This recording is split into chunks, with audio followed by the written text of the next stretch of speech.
Friend जय Jagannath Piyush official को आपण मानक स्वागत जनाऊँगी। तो आज भिडियोटी आरंभ करवा मो माँ जो लुगा काटुंट माँ सेपटे लुगा काटुंट आम चुई एपटे साबुन को पूरा गुंड कर घाटी सारा कौन पाई आज एत तरतर माँ लुगा बाचुंट चलु माँ को पचार आज तरतर लुगा काचा रोसे बास सब अत्यंत शीघ्र कहीं होची माँ जिते जल्दी जल्दी एत स्पीड कहीं काम करचा आज जीवा परा गोटे जगह को आपण मैंने जानवा को चाहते कि आम कौन टी जीव चलन देखा आम कौन टी जीवा मुझे मो माँ को आम बहुत साहय करे मात्र एबे तो मो मोबाइल धरी कैमेरा वीडियो कर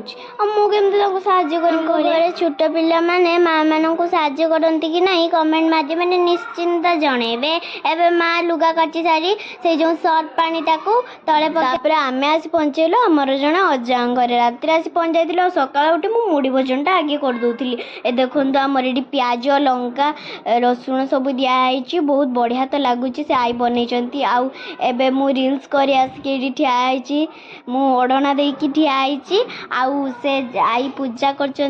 आपण मैंने जोटा भावुन से भूल जोटा मु एक्टिंग करने से साड़ी पिंधि आउ एबे फाइनाली साड़ी पाड़ी खोली सबू मेकअप को छड़े बसीगली मु भोजन मध्याह्न भोजन करने मध्याह्न भोजन आमर अंडा तरकारी बैगण भजा आउ पणस पणस मंजी चटुणी होता आउ शाग होता ये पूरा ठूस ठास कर खाई दौली फाइनाली आम खाई सारी बाहरी गलु स्टेशन आ स्टेशन में मुझे तरतर ही चलुली कहीं आम ट्रेन टा बहुत जल्दी आसबार था आबे देखो आहरी तरतर ही मुझे चलुची आबे आम आसीगलु कौन सीढ़ी माँ खाली ठिया बेलू टाणी नहीं जाऊँगी मुझे तो खाली पचर विकल को देखुली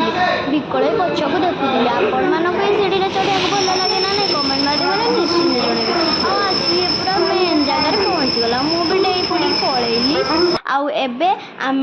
चली आसिलु ट्रेन पाखक ट्रेन में आम आखपाखे चढ़ी पड़लु मु पूरा शोला भाया पेटेकी बही आउे आमर ऊपर भी सीट होपर भी बसवा ऊपर किसी टाइम बसला मत भूक लगे मु भी ठूस ठूस कर मो अजा भरिकी देइथिबा मोड़ी मिक्सचर को मु मन लगे प्राण दे पूरा बढ़िया सुंदर खाईदेली आपर ये देखो तले आम समस्ते बसी आम तो ऊपर बसचु दुई जन मुझे दबा धरी खाऊँगी